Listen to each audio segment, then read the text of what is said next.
Hypertension has been changing, and so what I want to do is give you the most up-to-date hypertension guidelines that we can. I'm not going to run through the guidelines one at a time. They actually have a very good document. I mean, it's not 1,000 pages, but the pages with the color on them are where the guidelines are, and they tell you how good the recommendation is. It's actually very well laid out. So if you need to look up the guidelines, they're there. And if you need to use the calculator, I'll show you what I mean, it's there. So what I want to do is try to find a way to help you keep this straight when you don't have access to the guidelines, when you're on the fly and you don't have a calculator. Right. The big change in the most recent guidelines was the ranges. We're going to classify blood pressure either by systolic or diastolic, and that's going to put us into a stage. And based on that stage, we're going to treat. We defined normal now as being less than 120 over less than 80. In this case, you must be both. This was a big change, basically putting 50% of the US population not normal. And that's okay. The idea was as the blood pressure begins to creep up, let's intervene by talking to these people sooner rather than waiting for them to actually have hypertension. And with these patients, since they're doing so well on their own, sure, you can tell them about lifestyle modifications and you can tell them keep doing a good job, but really what it comes down to is follow-up, which needs to be every year. The stages from there have been redefined as elevated BP, stage 1, stage 2. And then as we get into the hypertensive crises, urgency and emergency, we take a big jump. We're going to talk about these separately very briefly. What I want to focus on is chronic outpatient management of hypertension. Elevated BP has now been defined as less than 130 over less than 80. That's the limit for the elevated blood pressure. That's also what our goal is going to be for most patients. We do have in there, towards the end, we're going to talk about special patients. Don't try so hard, still works. The patients who have a slightly elevated systolic blood pressure, it has to be the same range as normal for diastolic, needs to have a discussion about lifestyle modifications. Yeah, the test loves lifestyle modifications. What are lifestyle modifications? It comes down to eating, your diet, exercise, and ultimately, weight loss. Now in the guidelines, they actually have a thing that says like you can potentially lose this many millimeters of mercury above blood pressure if you get this. What I want you to see is that if you change your lifestyle a lot, you can really take down the systolic blood pressure. The diet comes down to a couple of things. Now remember, water follows salt. So if you have lots of salt and lots of fluid, well, it's going to end up in your blood vessels. They're going to distend and you can have a little bit more blood pressure. So the diet recommends less than 0.4 grams of sodium chloride per day. Now, I want you to go take a look at the soft drink that you have or some prepackaged food. Salt is everywhere. Patients will think, well, I don't add any salt. Well, that's okay. The manufacturers did. Keeping a diet below 2.4 grams is really hard, but that's the goal in order to reduce the blood pressure. Also recommended is the DASH diet, used for heart healthy and will help them lose weight.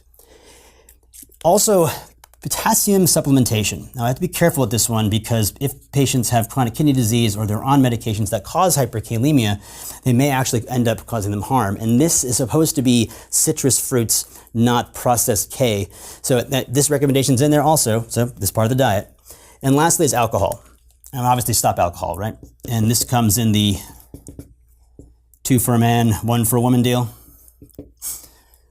Recommendation, termination of alcohol is usually what you want to do. Exercise is actually less clarified now, and it's broken down into isometric exercises versus aerobic exercise. And basically, you want people exercising 30 minutes a day with a goal of 2 hours a week. And for some patients, it may just be walking around the mall or walking around the block, but getting them to move and eat better, less alcohol, is also going to cause the weight to go down. And this is actually very important. The recommendation is if you are obese or just overweight, That is, if your BMI is greater than 25, you should lose some weight. Doesn't matter if you're big boned, if you like the way you look, blah, blah, blah. If you're talking about hypertension, what you should do is lose weight if you're over BMI of 25. So radically changing their diet, getting them exercise way more than they used to be in order to try to get their weight down, well, that's going to take a little bit of time to implement. So these patients who just have an elevated blood pressure, who you're only initiating lifestyle modification, don't have to come back that soon. Give them a chance for it to work out. The next stage is less than 140 or less than 90. Here it gets a little complicated. So obviously lifestyle modification is going to be the way to go. But here they say, well, should we be putting all these patients on medications? Well, the answer is yes, if. Yes, if they have other comorbid conditions. The way the guidelines say this is a 10% ASCVD risk on the calculated score. Well, you don't have that access to that, right? So what does that mean? If you have another risk factor for coronary artery disease, which is the whole point of controlling hypertension, right? Peripheral vascular disease, cerebrovascular disease, coronary artery disease. Hypertension accelerates atherosclerosis. So the recommendation basically is, if you have hypertension and another risk factor for coronary artery disease, you should probably treat the hypertension. Smoking, dyslipidemia, diabetes, hypertension, obesity, age greater than 45 for a man, 55 for a woman, family history. If one of those things is with hypertension, you're probably going to get over the 10%, maybe. So if they have a 10% risk, you should start medications with that lifestyle modification. But only start one. And if they don't have this 10% risk and their blood pressure is that high, well, try the lifestyle modifications first, but bring them back sooner, because if it doesn't work, well, then you're going to have to do the medications. And anytime you start a medication, and this is what I like about these new recommendations, when you start a medication, come back in 1 month. The reason for that is, A, are you taking it? B, have you had any side effects? And 3, diagnosis and titration. The new guidelines have said this. They kept the same definition of hypertension. 2 readings, 2 weeks apart, 2 visits. But then they said, you know what we should really be doing is home blood pressure monitoring. Let the patient go home and take their blood pressure multiple times per day. As long as they do it right, the cuff at the level of the heart, the right size cuff, not within 30 minutes of exercise, caffeine, no smoking or amphetamines, right? Take the blood pressure the right way, but take multiple samples over the course of the day. Use telemedicine to assess whether or not titration is needed. And if you're going to titrate, keep the person coming back. Come back for the blood pressure check. They don't need a whole visit, but don't let them go 3 months if the medication needs to be titrated. Titrate rapidly and get the blood pressure under control. Find out how many meds they need and if the medication they're using is working. Stage 2 is greater than 140, greater than 90. This is, of course, lifestyle modifications, but lifestyle modifications are going to be downplayed substantially because now you need 2 medications or more. You're going to start 2 meds, and every time you start a medication, bring them back 1 month. 2 readings, 2 weeks, 2 visits, home blood pressure monitoring, titration through telemedicine services, etc. This allows us to catch masked hypertension, where you don't see it in clinic, but they actually have it. White coat hypertension, where they don't have hypertension, but you see it in clinic. This is going to be very useful in the future of medicine. The 2 medicines you choose are going to be based on comorbid conditions. Urgency and emergency, briefly, the cutoff blood pressure is 220 and 120. And this thing that separates urgency from emergency is going to be signs of end organ damage. You will see the unit and medicine fight over this a lot. The elevated creatinine, the slightly elevated troponin, does that count? What I want you to see is, if you see a vignette where someone's blood pressure is 220 over 120 and they have signs of end organ damage, ultramental status, shortness of breath, chest pain, troponins elevated, creatinine, whatever the case may be, that person gets put on a drip and goes to the unit. 25% reduction in MAP in the first 2 to 6 hours, and then you can put them on the oral medications and glide them in. You do not drop them to normal blood pressure. You just slowly drop it on that's why you're using the infusion.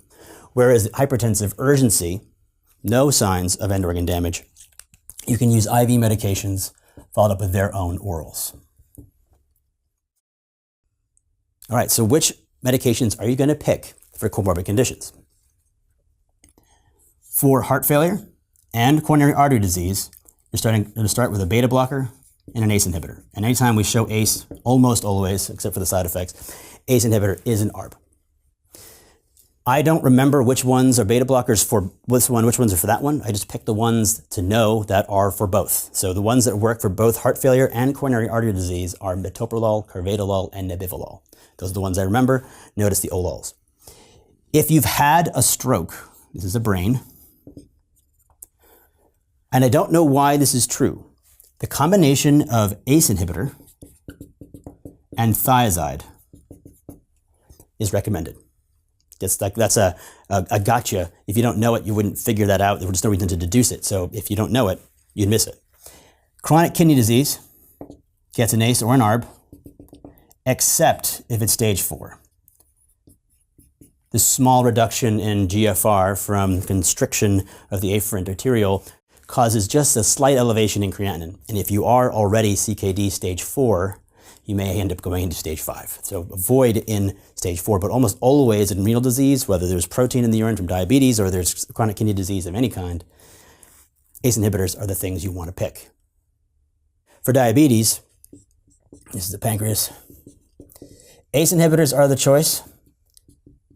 They actually say if there's microalbuminuria, I would say if you see a diabetic, it's simple enough to say, hey, try an ACE inhibitor, which is good news because for all comers, this is a carryover from JNCA, they say the same thing. For all comers who have no other disease other than hypertension, you can take your pick, hydrochlorothiazide, calcium channel blocker, ACE inhibitor, unless you're black, in which case you don't get an ACE inhibitor.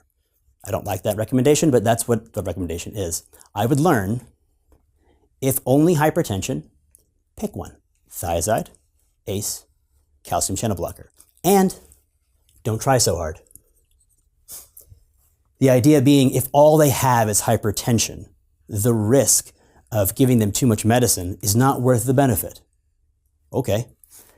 You're going to start with medications, and it doesn't really matter which one it is because they don't really have any other indication for any medications, and they're not that advanced in their disease. So don't try that hard. Focus on lifestyle modifications. But if their blood pressure is high enough, yeah, you want to get them going. Okay, so what I think you're going to get asked about is probably lifestyle modification primarily, and then choosing which medications you're going to pick for the comorbid condition. And then lastly, it's going to be identifying side effects. And I think that's going to be where most of your questions are going to come from. So for each of the classes of medications, they're going to have a side effect that they're used to, and then some interesting part or note about them. First, the dihydropyridine calcium channel blockers, not the rate control agents verapamil, diltiazem. Those go in the don't use category. The felodipine, amlodipine, those medications. This is another sort of gotcha. It's right on the top of the list. The side effect is peripheral edema.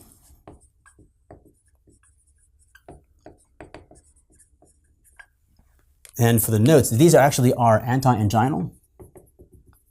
So it can be used in patients with coronary artery disease who are expressing chest pain. They are not useful in heart failure with reduced ejection fraction. The next class are the ACEs and ARBs. And I always lump these together except with one thing. Both of them are going to cause an increase in creatinine, 20% is okay, and they can cause an increase in potassium because they work on the collecting duct via aldosterone. They prevent reabsorption of sodium, so therefore K can't be kicked out. But only the ACE inhibitors cause the dry cough and angioedema. Because the ARBs don't work through bradykinin, they can't cause cough or angioedema. And in this recommendation, they finally said it. Do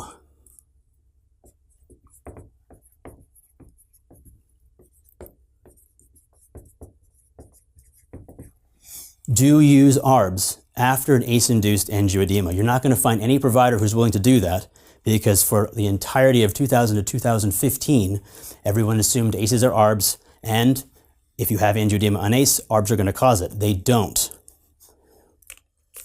The big thing, though, is the creatinine, potassium, cough, and angioedema.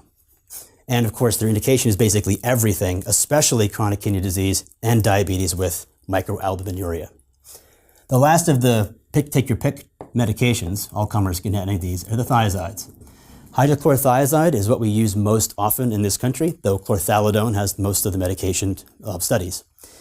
These work in the distal collecting duct, and so can cause a decreased potassium, and also can be used to decrease the urinary calcium to treat kidney stones. While these are sulfa, they basically have no cross-reaction with sulfa reactivity, so you don't have to worry about that. But you do have to worry about depleting them with volume and then end up with potassium, low potassium. Beta blockers are next on the list. And beta blockers got downplayed in the last JNC 8 recommendation and now again, except in the setting of heart failure with reduced ejection fraction, and CAD, coronary artery disease, ischemic cardiac disease, however you want to name it.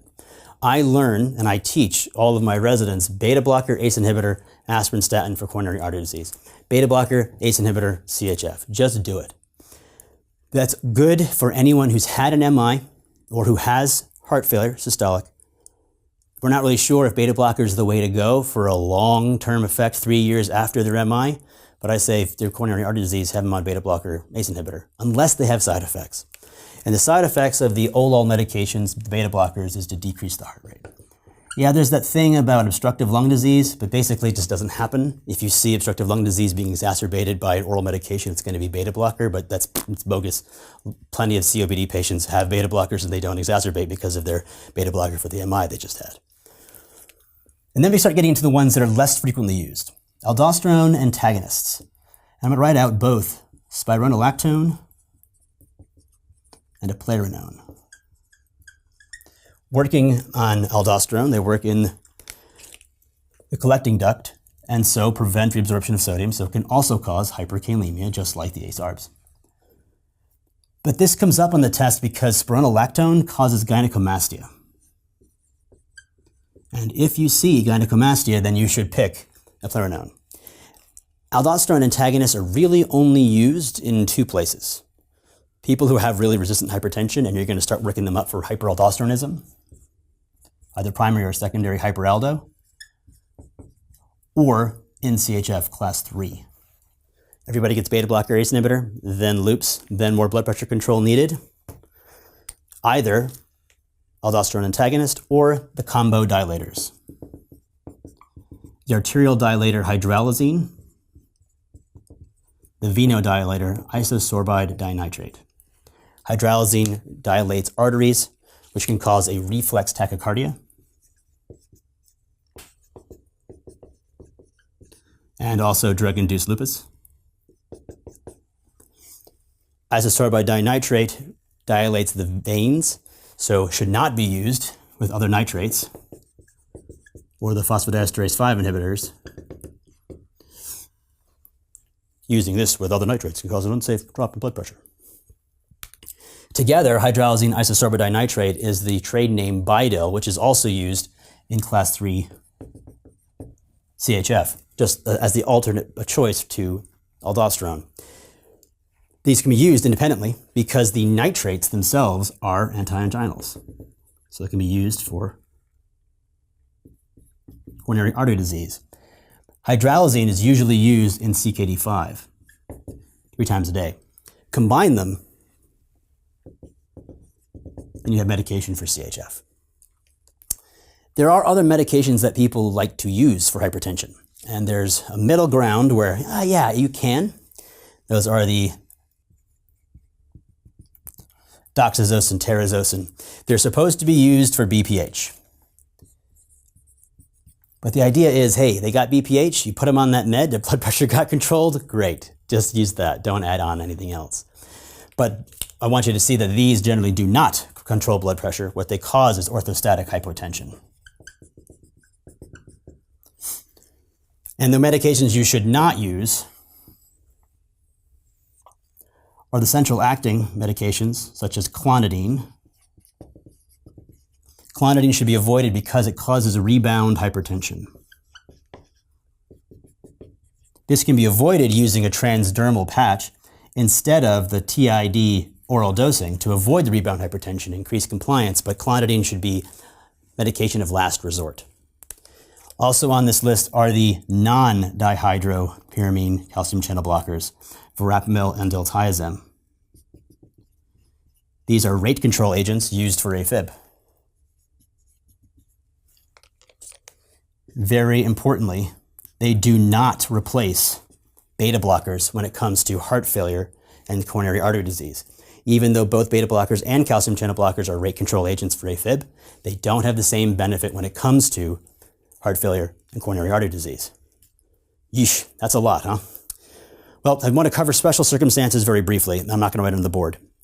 There was a big to-do in JNC 8, which said, hey, you know what? Some patients need a more lenient blood pressure. So everyone should have a more lenient blood pressure. AHA came back and said, well, sure, the special patients who have problems with blood pressure should not have such a tight blood pressure goal. So people who are at the end of their life, institutionalized in nursing homes, don't try so hard. You don't want them to pass out.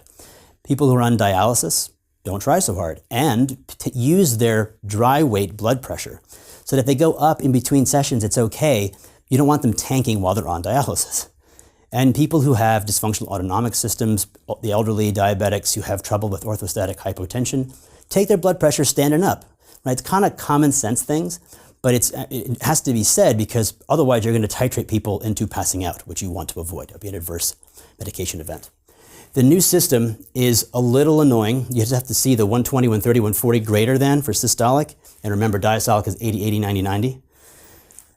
The big thing is lifestyle modification first for almost everybody, unless you have a risk factor for coronary artery disease stage 1 or R stage 2. Stage 1, 1 med, come back 1 month. Stage 2, 2 meds, come back 1 month. And the big push has been use telemonitoring, home blood pressure monitoring, ambulatory blood pressure checks to get a good idea of what's going on during the day. And then simply have to memorize the comorbid indications and then the side effects with some of the bonus features, and that'll get you through most of hypertension. That is hypertension.